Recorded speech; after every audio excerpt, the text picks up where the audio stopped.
Hello. So I am going to talk about a few Feng Shui tips that you can incorporate into your home, your office space, wherever that might be, even in your workspace. So this day and age, there are so many calls that we're on, not only our call, like ourselves, but maybe our partners or our kids and such. And what is behind us as we're on the screen, and maybe we're teaching a class or a course or anything, like people are seeing not only us, but they're seeing everything that's behind us. And I've been on many calls and I notice and I observe a lot of things, and they're not right or wrong, but to just be conscious about what's there, right? And what can be seen.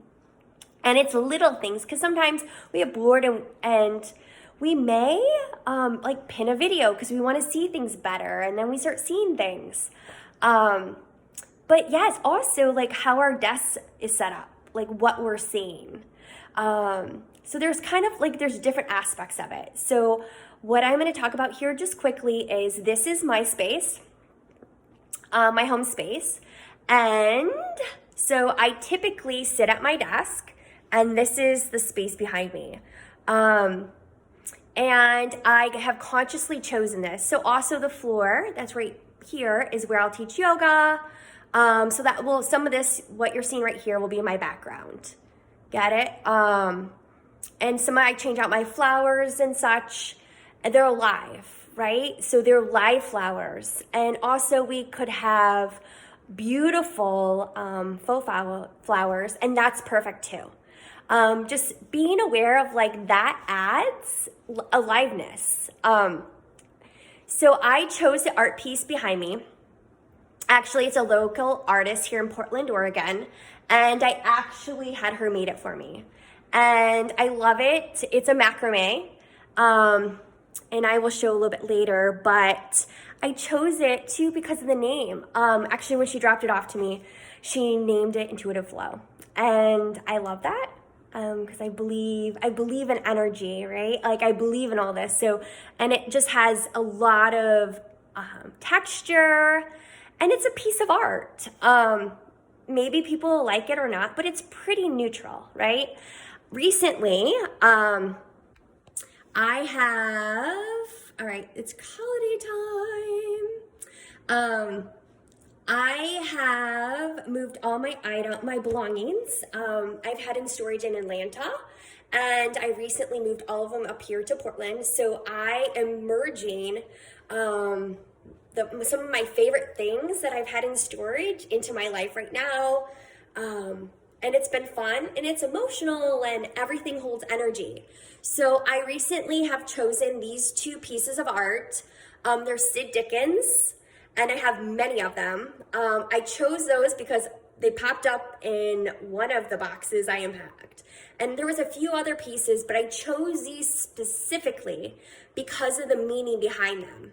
And I'm gonna pull them, and on the back side, it talks about them. And so in the unseen world, there's things that we see, and there's unseen energy. So there's unseen energy between these pieces, and that's the energy that I'm holding in my space and my walls. My plants, I will change them out. Some need more sunlight than others. And I'm gonna flip I don't know if I can't flip my camera around. Anyway, this plant here, I have it because it is, whoa, hide it. I don't know if we can see this. It is hiding an outlet. So that's a key thing. Like, so when we are on calls, what can be seen in the background, right? Those are things that are there. They're absolutely part of our home. They're part of our space. But how can we kind of like hide them? So I also am showing two other plants. I move these around in my place.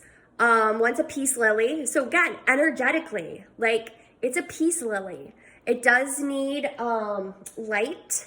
So I do switch it out. The other is, I believe it's I can't remember right now. Anyway, that doesn't need a lot of light. It survives anything. Energetically, both of these are always cleaning the air. This one here is also a peace lily. It's a little bit different.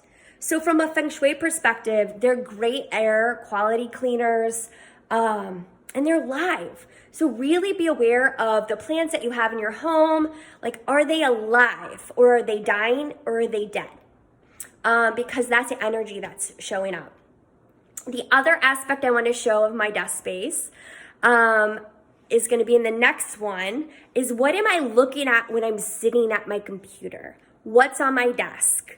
What's around there? Because, I mean, it gets cluttered, and then I need to clean it off a little bit. So I want to show you kind of like what I'm looking at and in that space. See you soon.